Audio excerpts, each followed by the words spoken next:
Bro Owen. Yan. Ang ating pamilyang Kapuso. Ganun din po kay Sis Jomelu. Tsaka kay Ate Athena, Ate Alex, and Baby Athena. Ayun. Siyempre, nandito po si Kuya Marcus. Ayun. Kalaro po ni Ate Kuya. Ayun. So, welcome po sa ating lahat. So, meron pa po ba na bagong gabi? Ayun. Yan. Siyempre sa mga nagbalik po kay Bro Coach kay Sis Ayasha sa kay Sis Isabel. So, welcome na po. And dito po ay welcome po kayo. This is your family in Christ. Your family all in God. So, sige po, tayo po ay mag-start na po. Siyempre, hindi po natin kakalimutan ang ating covenant verse. Sige, sabay-sabay po tayo. Luke 4:19, the Spirit of the Lord is upon me because He has anointed me to preach the gospel to the poor. He has sent me to heal the brokenhearted, to preach deliverance to the captives and recovering of sight to the blind, to set at liberty them that are bruised, and to proclaim, to preach the acceptable year of the Lord. For our God is Jesus, the Anointed One. Ayun po. Atin pong, hindi lamang po every Saturday na atin pong dinedeklara ang ating covenant verse. Should be every day of our life kasi ito po ay nagmamanifest sa atin because the Spirit is upon us. Amen po? So yan, let us also declare our J1 culture. Sabay-sabay po tayo. I am a blessing. I am anointed. I am a deliverer. I am a good follower. I don't destroy, I build. I am not seasonal. I appreciate everyone and everything.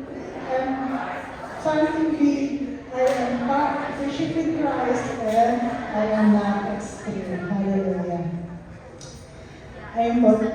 Dito po sa UAE, simula po nung lumaki po ako since 2008. Pagkala po ano. Dalawa lang po yung ating weather condition. There's extreme hot, extreme, hindi naman extreme cold, pero mainit na po para sa atin at medyo malamig na po sa mga medyo hindi po kaya sa malamig. So, pero nung mga nakaraang months, we have experience na dito sa UAE ay bumabagyo na rin. Di ba? Sa Dubai and then other parts of the Emirates, medyo nagbaha. Ayun po. Pero I think maraming mas natuwa kasi mas maraming walang pasok. Alam mo, pero ang point po dun is, the good thing that we can see is after the storm, tuloy po ang ating buhay. Hindi ba? Ayun. Alam po natin that none of us has control of our circumstances. Wala po tayong control sa mga nangyayari sa atin. Maybe we came here today na puno-puno ang ating mga isip. Kasi nandiyan na naman si Judith. Ang ating Judith sa mga bayarin. Or nag-budget tayo ngayon, wala na ulit yung ating binabudget. Or there's something in our family back home. Maaaring pumunta tayo dito that our minds are full. Punong-puno po ng mga isipin. Today, we know that it is our third series, yung application po ng fruit of the Holy Spirit. Ayan. So, nung nakaraan po, ano po yung ating unang application? It's the application of love. Amen po? And then we have the application of joy. Ngayon naman po is the application of peace. Bakit po kaya na nandito po tayo sa series na ito?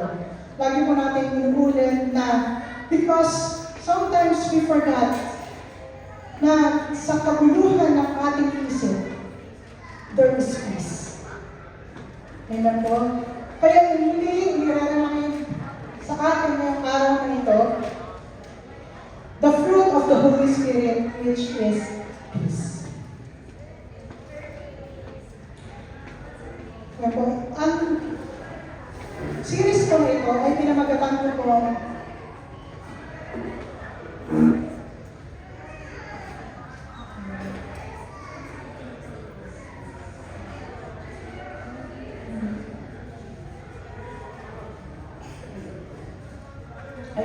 ang series na ito ay pinamagatan ko peace when we are in pieces.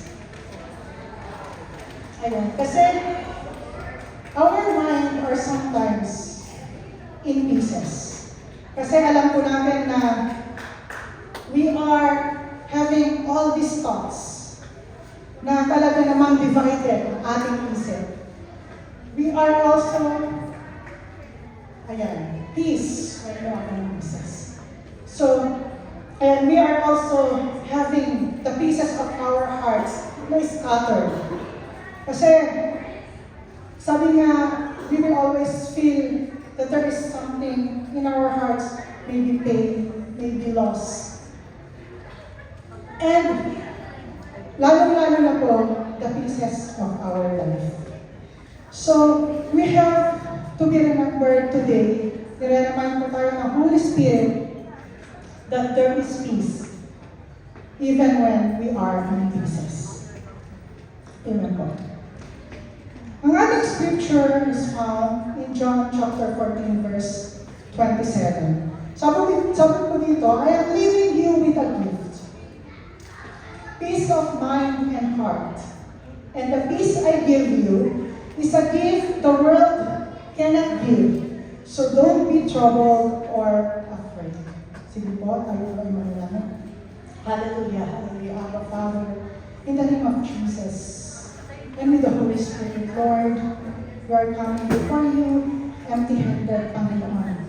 Overflow, O God, the manifestation of the fruit of peace. Panginoon, sa umaga ito, fill our hearts with joy, Panginoon, Lord Jesus, as we receive your word. At patuloy po na ako po ay nagpapakumbaba sa iyong harapan, not by my own might, not by my own power, but by your Spirit, Lord, Panginoon. Lord, hayaan mo, Panginoon, Lord Jesus, ang iyong salita, Panginoon, Lord Jesus. Lord, ay patuloy, Panginoon, Lord, na maitanim, Panginoon, Lord, sa aming sipan at sa aming puso, Panginoon, Lord Jesus. Lord, your word will never come back in vain. Kaya patuloy, Panginoon, na present the victory of your word today, Panginoon, Lord Jesus. At patuloy, Panginoon, Lord, na kami, Panginoon, Lord, ay magpupuri at magpapasalamat, Panginoon, Lord Jesus. Lord, for every revelation, Panginoon, na ibababa mo po sa bawat isa ngayong araw na ito. Salamat, Panginoon, to you all the glory, praises and thanksgiving in Jesus' name. Amen. Ayun po. So, if the peace that comes from the Lord is a gift, nulit po, dalawang beses po dito, it is a gift. So, bakit kaya minsan sa ating buhay ay sinasabi natin that we don't have peace of mind? So, saan napunta kaya yung peace na yun? Eh kung ito ay regalo, ibig sabihin, ito ay nire-receive mo. Kasi regalo dapat nire-receive, hindi po ba? Pero where is this peace? Saan napupunta kapag feeling natin na itong peace na ito, eh wala sa atin?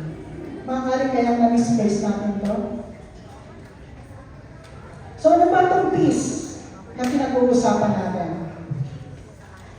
What is peace? Una po, peace is a gift, it's not a price.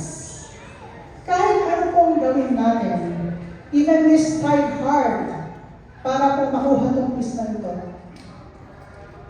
it's not, hindi natin ito makukuha ng ganun lang because it is a gift. At ang gift, kapag pinigay sa iyo, kailangan mo i-receive, kailangan mo din po i-accept. Hindi po ba? And then, wala pong saysay ang regalong ito ang pag hindi mo siya i-open. Baka minsan, i-receive lang natin yung gift at tinabi na natin. Kaya hindi natin nalalaman that there is something in this gift na binibigay sa atin ng Panginoon, and that is peace. So again, yung gift na ito is not about our situations. Hindi ito makikita sa ating mga sitwasyon. Kundi, this is coming from Jesus. Jesus is our Prince of Peace. At ito ang regalo na binigay sa atin ng Ama. He is our peace. And number 2 po, peace is not an escape. It is an entry. Peace is not found by escaping reality. Hindi po ba? But entering into the presence of the Lord. Ako po, kaya po ako napadpad dito sa UAE. Dahil ako po ay nakikinakasan sa Pilipinas. Akala ko po na kapag dumating ako dito, I will find the peace that I am looking for. Kaya lang pala, hindi rin. Kasi, sabi nga, yes, you will find peace, but that is only temporary. Kasi, ang tinakasan mo, may tinakasan ka eh. Tinakasan mo yung reality. So, ang peace daw po is not an escape. Hindi ito ang pagtakas. Kundi it's entering into the presence of God. So, hindi ko po naranasan yung peace na hinahanap ko hanggang nung ako po ay nagkaroon na ng tamang relasyon sa Panginoon. Kaya kung ikaw ay ninanais ang peace na ito, then huwag mo na pong balakin tumakbo. Huwag mo na pong balakin tumakas. Because you will never find the peace that you are looking for. Kundi, yung reality ng sitwasyon mo ay hahabulin ka at yung sitwasyon na yun ay magiging paulit-ulit lamang. Amen? And peace depends on whoever and whatever we follow. Sino po dito ang maraming kina-follow po sa Instagram or sa Facebook? Sino po ang nag-follow dito kay Katniel? Kasi, yun, kapag marami tayong kina-follow, di ba, pag may nangyari, may nakita tayo sa ating mga kina-follow, nagkakaroon din po tayo ng isipin, nagkakaroon tayo ng wala tayong peace of mind. Kaya, ako kasi, pinalo ko kasi si Katniel. So, nung naghiwalay sila, yun, na madami nang lumabas sa Facebook. Ako din po ay umiyak. Kaya ngayon, nung sila na ni Captain, ayun ko na, scroll up na ako. Hindi ko na pinalo. Sila lang po kasi yung naging, yung sa showbiz na talagang pinanood ko pa lahat ng mga movies nila. Kaya nagkaroon ng hiwalayan, affected ko si ate. Ayun po. So, the peace that we are talking about is the peace that is a gift and not a prize. It is not an escape of the reality that we are in. It is an entry in the presence of God. And peace depends on whoever and whatever we follow. Kaya, sabi guys, i-follow na lang natin si Jesus. Kasi, kung hinahanap ng peace, nandun eh. So, kung meron pa naman tayo mga pina-follow, huwag na natin pagtuunan masyado ng pansin. It's better that we follow Jesus in order na maintindihan natin kung anong peace na hinahanap natin. Amen po? So, sabi nga po, the peace is never by circumstances or our situations. Hindi ito nababase sa ating sitwasyon, kundi yung peace na pinag-aaralan po natin dito ay dapat yun yung mag-overcome ng iyong sitwasyon. Hindi ito ma-overcome ng sitwasyon, kundi ito ang mag-overcome dapat ng iyong sitwasyon. Amen po? So, meron pa ako isang kwento. Before po, peace, sabi nga po, peace enables believers to remain calm in the most fearful circumstances, rejoices in pain and trial, and sing in the middle of suffering. Ito po yung kayang gawin ng peace na gusto ipagkaloob sa atin, or the peace na kailangan tayong ma-remind na nasa atin na. Amen po? So meron pa ako isang kwento. It is the Paul's voyage to Rome. So ito po ay matatagpuan sa Acts chapter 27, verses 1 to 26. Kwento ko na lang po sa inyo. So ito po yung paglalakbay po ni Paul papuntang Rome. So dito po, kaya po siya maglalakbay papuntang Rome dahil siya po ay dadala sa Rome para makatulan. Kaharap po siya kay Caesar. So dito po, mula sa Caesarea, makikita niyo po dito sa bandang baba, dito po sila nagsimula. Dapat yung sinakyan nila papuntang Italy, hindi po yun dediretso sa Italy, kundi pupunta muna siya sa Asia. Kaya marami po siyang stop. During that time, na papunta na sila sa Asia, nagkaroon po ng isang bagyo. And then, kaya po sila sumipat sa Cyprus, dapat po, nakita ko po, dapat po, pumunta sila sa Sidon, tapos diretso po sila dito. Yun yung dapat na route nila. Kaso nagkaroon po ng bagyo, kaya sumipat po sila sa Cyprus. At doon po sila bumaba sa Lycia. Doon sa Lycia naman, nagkakita sila ng isa na namang barko. Kasi doon pa yung end ng unang barko ang sinakyan nila. So yung second na barko, ito ay sinasabi Egypt na barko, may-ari ay isang Egyptian, yun ay papunta ulit sa Italy. Kaso, nung papunta na ulit sila sa Italy, masyado ulit na nagkaroon ng bagyo. Kaya dumako ulit sila sa Crete. Doon sa Crete, dito na sinabi ni Paul, na sabi niya, I believe that there is trouble ahead if we go on. There will be a shipwreck, loss of cargo, and danger to our lives as well. Pero, syempre, si Paul ay isa ding bilanggo. Actually, nung naglakbay sila, marami silang kasamang bilanggo. So lahat, nung nandun sa barko, hindi siya pinaniwalaan, kundi syempre, tunay naman ang papaniwalaan ay yung kapitan ng barko. Kasi siya yung magdadala sila sa kanila sa Italy. So ang pinaniwalaan nila, yung kapitan ng barko, na tayo ay maglalaya kahit may bagyo. Ang reason ng kapitan is that kapag hindi sila umalis sa Crete, mag-winter na, mas lalo na sila magkakaproblema.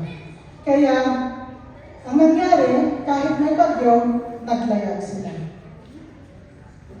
So, doon na nga po nangyari yung prediction ni Paul na magkakaroon ng mas matinding pang bagyo kaysa yung mga naunang bagyo.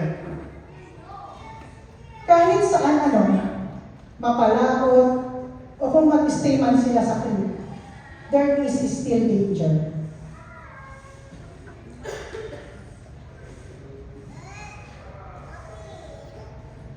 So, sabi nga po dito sa kwento is, dito sa may Adriatic Sea, habang nasa Adriatic Sea sila,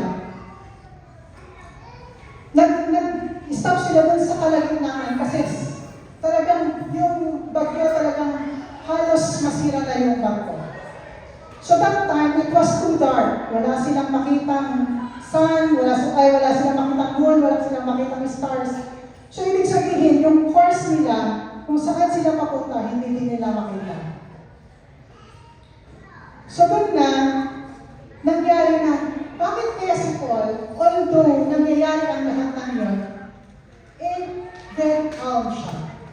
Napakakalmado ni Paul, at ang nangyari pa is in-encourage niya yung kanyang mga kasama. At ito ang kanyang sinabi. Sa Acts chapter 27 verses 21 to 25, sabi ko, Men, you should have listened to me in the first place and not left Crete. You would have avoided all this damage and loss.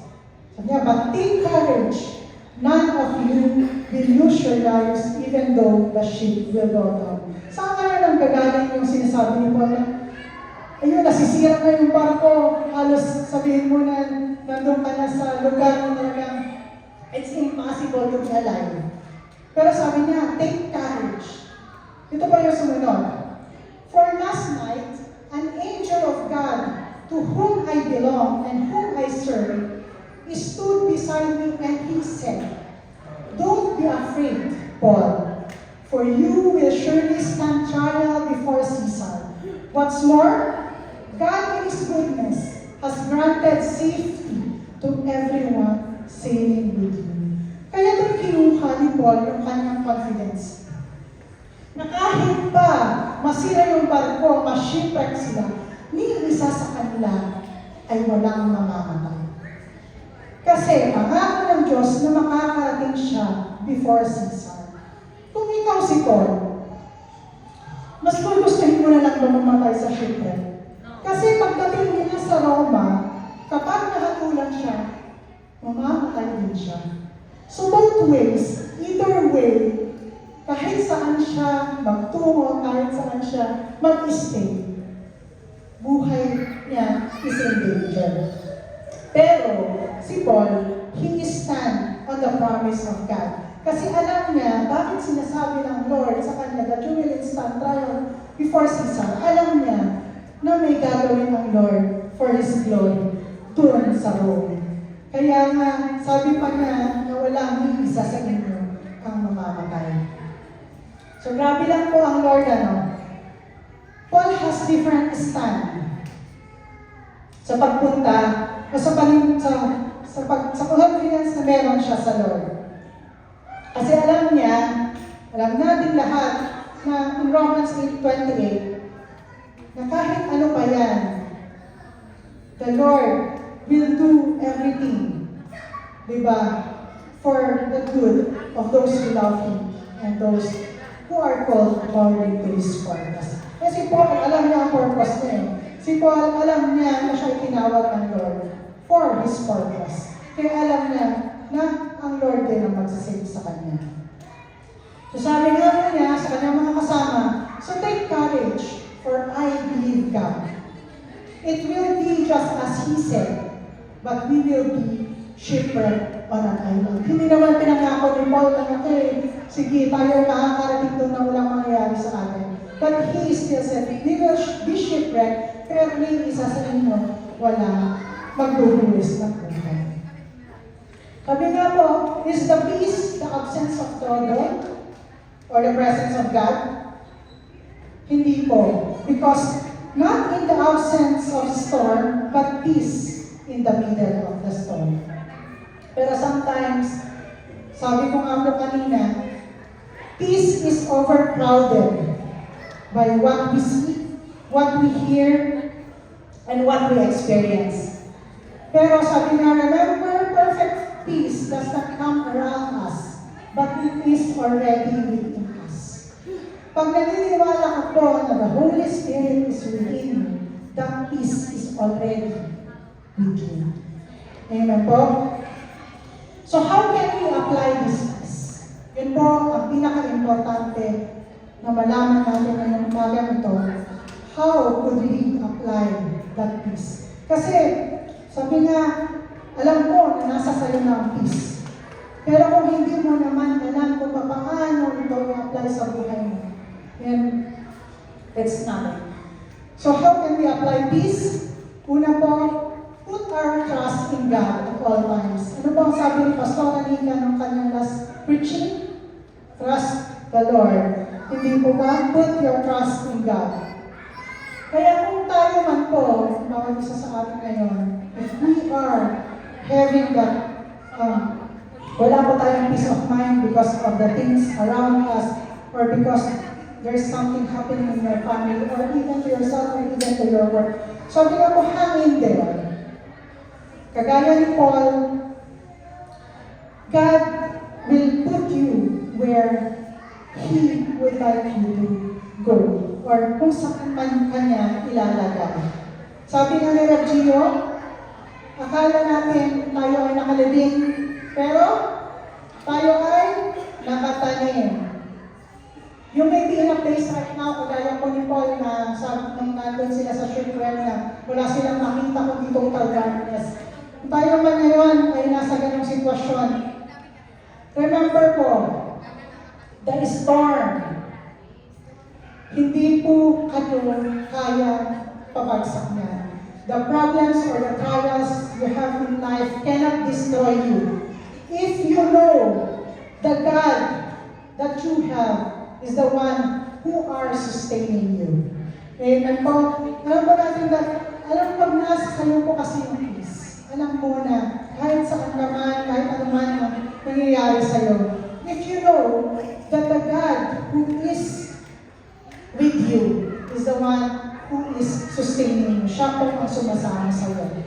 Amen po. So what we can do is to put our trust in the Lord. Sabi mo po nga po sa Isaiah 26:3, you will keep in perfect peace all who trust in you, all whose thoughts are fixed in you. If our thoughts is fixed, na meron tayong Diyos na mas malaki sa ating problema, and we put our trust in the Lord, we have that perfect peace. Amen po? So, expect that we will experience trouble of any kind. Kagaya po ni Paul, hindi na naman po in-assure yung kanyang mga kasama sa barko na hindi sila masishipwreck. Sinabi niya is, take courage, we will reach where we will be kahit pa tayo ay masishipwreck. When we go through storms in life, or when we go through our troubles in life, ang number one goal po ng enemy is aalisin niya sa atin yung ating confidence. Naalis niya yung confidence natin na magtiwala sa Lord, inaalis natin yung confidence na pwede tayong makaranas ng kapayapaan. Remember, dito po, when we expect that we will experience trouble of any kind, expect po na doon habang tayo dumadaan sa trouble. Sabi nga po ng Lord is, the God we serve is a peace speaker. Alam niyo po ba that the God we serve is a peace speaker? Sino nakakaalam nun? You know why? Because even in the strongest storm, sa salita lang ng Lord, He can calm the storm. Di ba ba? Kaya siya po ang ating peace speaker. During that time when kasama niya yung kanyang mga disciples nasa isang bangka sila, tapos nagkaroon ng malaking storm, sinabi niya lang sa storm, be calm. Because our God is our peace speaker. Ngayon po. And number 3, and able accept that we need God. Minsan kasi kapag magulo ng ating isipan, gulo na talaga eh. Hindi na natin naaalala na kailangan natin ang Lord. Meron pa akong nabasa na when you get to the end of the rope, kunyari meron po tayong isang rope, ang gawin daw po natin is itali natin yung huli at humawak tayo ng mabuti. Kasi sabi nga po is kumapit ka ng mabuti habang ikaw ay nakakapit. Kasi habang hinihila ka ng problema, andyan din ang Lord sa kabilang end na humihila sa iyo. Ang kailangan mo lang gawin is kumapit ka. God never promised us that there would be no storm. Hindi naman po pinangako ng Lord na hindi tayo lagaan sa mga problema. Pero ang pinangako ng Lord ay magkakaroon tayo ng safe landing, kagaya po ng ginawa niya kina Paul. Kasi kung wala silang safe landing, ibig sabihin lahat sila ay hindi makakarating ng Lord.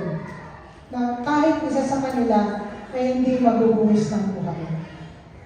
Kasi sabi nga po sa John chapter 16 verse 33, I have told you all this so that trusting me, you will be unshakable and assured deeply at peace.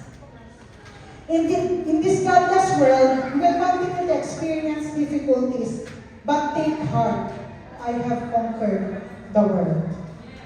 Amen po? And see, celebrate with thanksgiving. celebrate with thanksgiving. So alam niyo po, amidst this suffering, amidst our troubles, sa naman po ang gusto ng Lord sa atin is to rejoice. Kasi sabi nga po, peace has also a voice. Ang peace po na nasa atin has also a voice.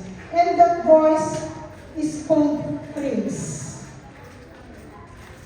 Kapag alam mo, meron kang Diyos na ang tanging kaya natin gawin the midst of our troubles is to praise Him. Surely po, magkakaroon ka ng kapayapaan, mararanasan mo po ang kapayapaan. Having a thankful heart, when we praise the Lord amidst our problems, iba po kasi yung perspective ng ating isipan.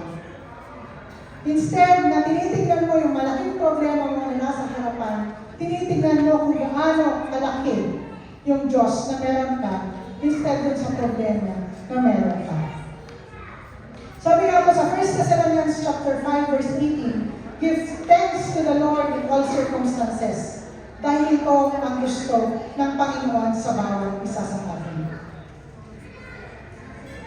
And we experience peace with no boundaries. We know that we have limitless God. Amen po? So, ibig sabihin po, hindi din po limitado yung peace na kaya po ipagkaloob sa atin ng Panginoon. In Philippians chapter 4, verse 7, sabi po dito, then you will experience God's peace, which exceeds anything we can understand. His peace will guard your hearts and minds as you live in Christ Jesus. Sabi nga po, ikaw kapag ka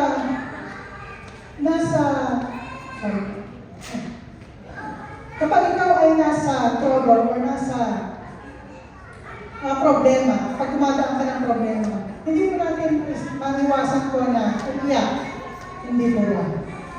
Pero kung alam mo na nandiyan ang Diyos sa iyo, umiyak naman ang umiyak, pagkatapos mo, nagkakaroon ka ng kagaanan ng loob. Di mo ba?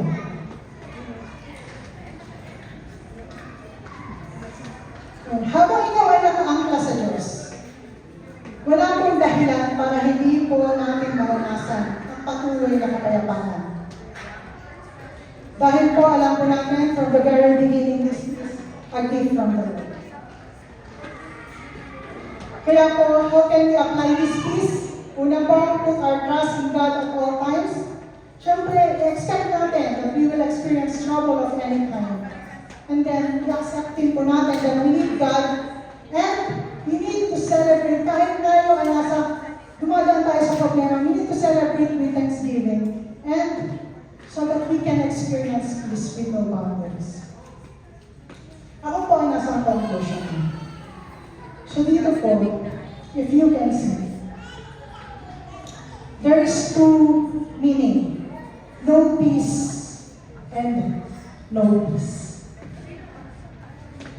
Dito po, if we know God, we know peace. Yan po yung K-N-O-L. But if we don't know who God is, there will be no peace. Alam niyo po, noong nakaraan lang po na Thursday, sa opisina, meron pa akong katrabaho. Nagkakwentuhan ko sila ng isang kasama ko sa work. Isa po kasi siya ng ating kapatid na Muslim at yung kasama ko is isang Christian. Ang pinag-uusapan ko nila is kung paano ang kanyang kasalanan ay mabubura. Yun po yung kanilang takot. Di syempre, ang aking Christian na katrabaho, it's only through Jesus. Alam ko natin nga that by the grace of the Lord, yung ating kasalanan na kanyang tinubos sa krus ng Kalbaryo ay totally na kanyang lininis on the cross. Pero may argument din ito si kapatid natin. Ang sabi niya, one sin equates one work, good work. Sabi niya, so every sin na ginagawa mo, kailangan mong gumawa ng mabuti para daw mabura yung kasalanan. Di sabi ko, habang narinig ko sila, sabi ko, kapatid, tatagalog ko naman. Kapatid, sabi ko, are you not tired? Hindi ka ba napapagod? Hindi ka napapagod sa ginagawa mo? Na hinahabol mo na malinisan ang iyong kasalanan. Na every time kayo magkakasala, gagawa ka ng mabuti para matakpan yung kasalanan mo. Hindi yun nabubura. So sabi, no, sabi niya, everyone sin, yung ginawa mo daw na mabuti, is hindi lang daw yun one, kundi maaaring times 10, times 70, times 100. So sabi ko, okay, bibigyan ko siya ng example. Sabi ko sa kanya, okay, kakagawa ako ng kasalanan ngayon, at ako ay na-aksidente at namatay. Hindi na ako nakagawa ng mabuti para sa kasalanan na yun. Would you think I will go to hell? Sabi niya, nag-isip siya. Sabi niya, my children will pay for me. Yun ang sabi niya. Pero po, when times na meron tayong mga ganitong narinig, siguro yung mga wala pang tamang relasyon sa Lord is they will be bothered na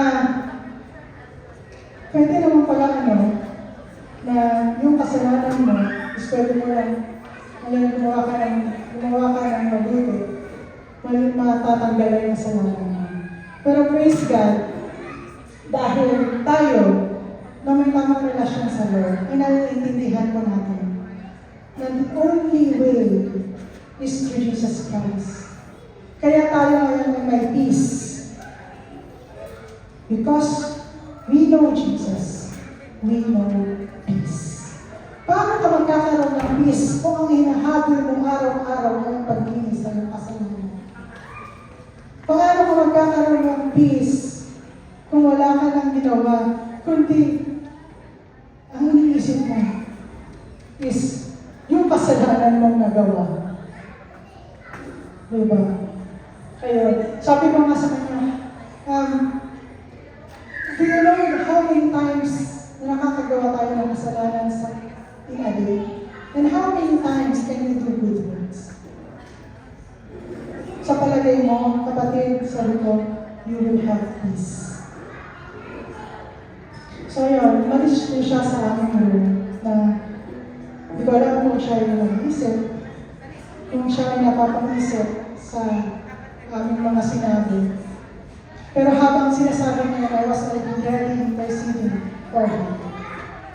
Kasi alam naman po natin that times, sabi nga, Jesus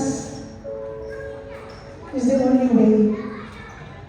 At noon, even the Father, siya lang po ang nakapagpalambot at nakapagpatigas ng puso ng tao. What He did to Pharaoh. Kaya ngayong araw po ito, let us remember na kahit ano pong pinagdadaanan natin sa buhay.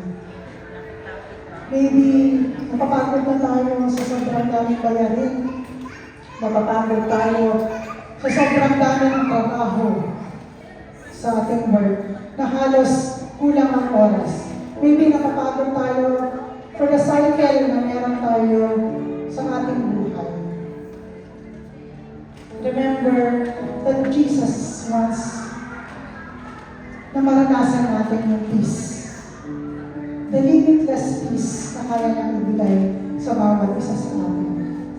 If we understand na yung peace na yun, so we just have to put our trust in God sa anumang sitwasyon na meron tayo. Ibig sabihin, He can give you that peace.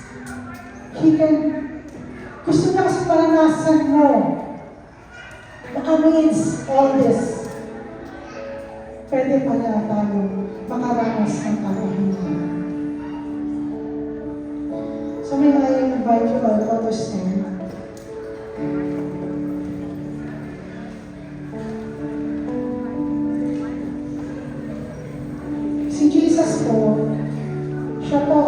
nag-reach ng gap. Siya po ang nag-reach ng gap natin sa Ama para tayo ay magkaroon ng kapahingahan. Kung wala po yun, hanggang ngayon, we are still experiencing na nung tayo ay wala pang tamang relasyon sa Lord, kapag tayo ay may problema, we will be depressed. We go to anxiety. Na talagang akala mo wala ka ng pag-asa. Akala mo yung sitwasyon mo wala ng pag-asa. But the Lord wants you to experience na meron pang pag-asa. There is hope because there is peace. Sabi nga po sa ating verse kanina, peace I leave you, my peace I give you. Not as the world gives, do I give to you. Let not your heart be troubled, neither let it be afraid. Hayaan po natin na ang banal na Espiritu will shape our thoughts para po tayo ay magkaroon ng peace.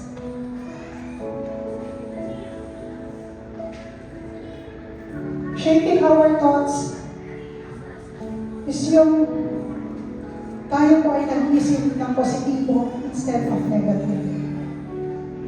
Pag ginawa po natin iyon, kalmado po ang ating puso. Kung ay naalaw natin na pumasok sa ating isipan, is yung peace na gustong ipagkaloob sa iyo ng Lord, it will determine your situation. It will determine the result of your problem. It will determine the result of your life. Kaya ano pa ang hahanapin natin? Ano pa ang kailangan natin gawin but to accept Jesus? To accept this peace na kaya niya ibigay. Remember, we already have that peace, the Prince of Peace. We already have Jesus. This just reminding us today that it is a fruit of the Holy Spirit. Peace is something na nasa atin na.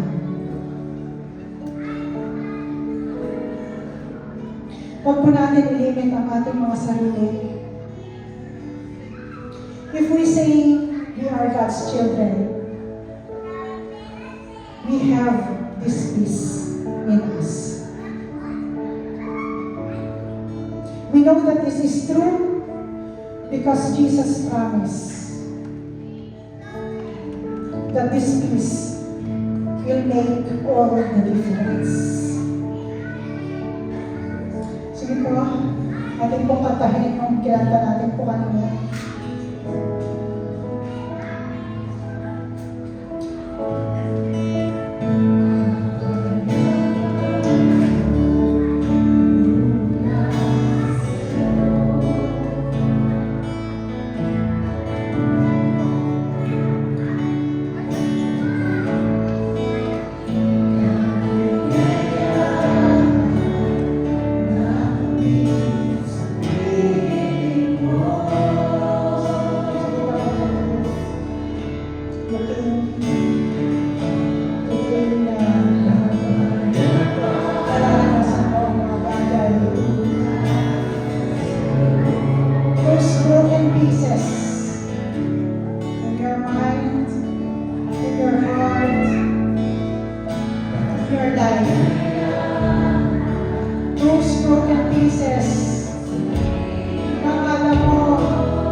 Experience His peace.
Tumitibok ba ito ng mabilis? Tumitibok ba ito ng mabagal? Kailan ba tayo nagkaroon ng mapayapang tulog? Yung 8 hours sleep. Kung sa palagay mo, hindi nangyayari at hindi mo nararanasan yun, then it's time for us to accept the gift of peace. Kung sa palagay mo, punong-puno ang iyong isipan, it's time to accept Jesus. It's time to accept the gift of peace. He wants you to receive it today. Kaya hayaan mo, mga kapatid, habang nakahawak ang iyong kamay sa iyong dibdib, let us receive the gift of peace. Sundan niyo po ako sa panalangin ko. At sabay-sabay po tayo, even me. I want to have that peace. The peace that passes all understanding. Na kahit ikaw kapatid sa sitwasyon mo, that peace will change everything. Kaya sa mga oras na ito, let us come before the Lord. Sundan po niyo ako sa panalangin ito. Abba, Father, we need you. We come, Lord, sa iyong paanan. We need your peace. Hayaan mo na sa mga oras na ito, kami po ay humihili ng kapatawaran sa lahat ng aming kasalanan. And we want that peace to overflow in our hearts.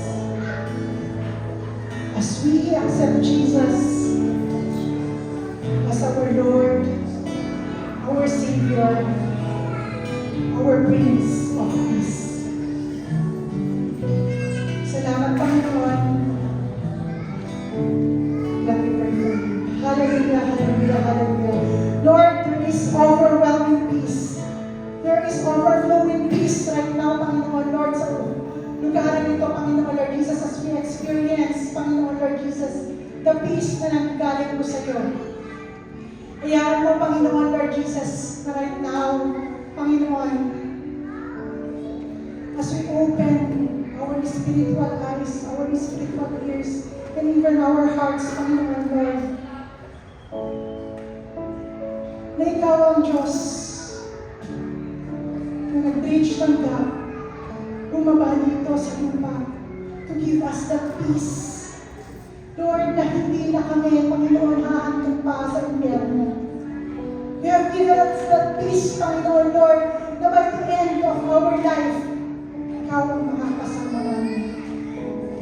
Lord, thank you for that peace. Lord, sabi mo, Panginoon, Lord, na habang nandito kami, Panginoon, sa mundong ito, we will experience, Lord, troubles of any kind of experience, Panginoon, Lord, na bawat isa sa amin ay na-experience, Panginoon. But we are declaring right now, Panginoon, that we need you. Huwag mo hayaan, Panginoon, Lord, na dahil sa dami ng aming iniisip, Lord, dahil sa dami ng aming nakita sa aming paligid, Panginoon, this will not overrule us, Panginoon, Lord Jesus, but your peace that is within us will overrule our situation. Kaya po, Panginoon, Lord, na right now, Panginoon, we know you, God. That's why we know peace. We know you, our God. That's why we know peace. Anak namin, Panginoon, na ikaw ang Diyos. Sabi mo nga po sa verse of the day today, Panginoon, sa Exodus 22:14. sasamahan kita at bibigyan kita ng kapayapaan. Walang aksidente, Lord, sa lahat ng ito. You are always keeping your promise alive sa bawat isa sa amin, Panginoon. And you're keeping the promise of peace alive sa bawat isang narito. Lord, alam ko hindi ka mapayag, Panginoon, Lord, na hindi maranasan ng bawat isang narito ngayon, Panginoon, ang kapayapaan, Panginoon, na kaya mo iparanas sa kanila. We are opening this gift right now, O God. We are, Lord, we take it into our lives. Patuloy, Panginoon, Lord, na anumang bagyo, anumang problema, ano ba man yan, Panginoon, sakit karamdaman, Lord, you want every one of us to have that peace. Kalmado po ang aming isipan, kalmado po ang aming puso. Because you are God. The God who knows everything. The God who is in control of everything. The God who has promised us a safe landing. Lord, mula sa araw na ito, Panginoon, that peace will calm our minds, will calm our hearts. That peace, Panginoon, Lord Jesus, is you. Our peace is speaker. At kung hindi pa sapat yun, Panginoon, Lord Jesus, we will come to you more, Panginoon. Because peace has a voice, and that is our praise. That is our worship sa iyo. Kaya Lord, sa lahat ng ito, Panginoon, Lord Jesus, Lord, we come to you in peace. Patuloy na papapurihan ka, patuloy na sasambahin ka amidst our problems, amidst our trials. Dahil Lord, ngayon pa lamang, Panginoon, kliniklaim na namin ang victory, Lord, over all our situations. Lord, patuloy nga po, Panginoon, Lord, na sa lugaran ito and everywhere we will go, we will experience peace dahil kasama ko ka namin, Panginoon. Kasama namin ang Prince of Peace. And that is what the Holy Spirit is reminding all of us. We know peace because we know God. Maraming salamat po, Panginoon, Lord Jesus. Lord, patuloy po namin maranasan, Panginoon, ang overflowing peace, Panginoon, Lord Jesus, sa bawat isa sa amin, Panginoon, Lord Jesus. Because you have left this peace with us, Panginoon, Lord Jesus.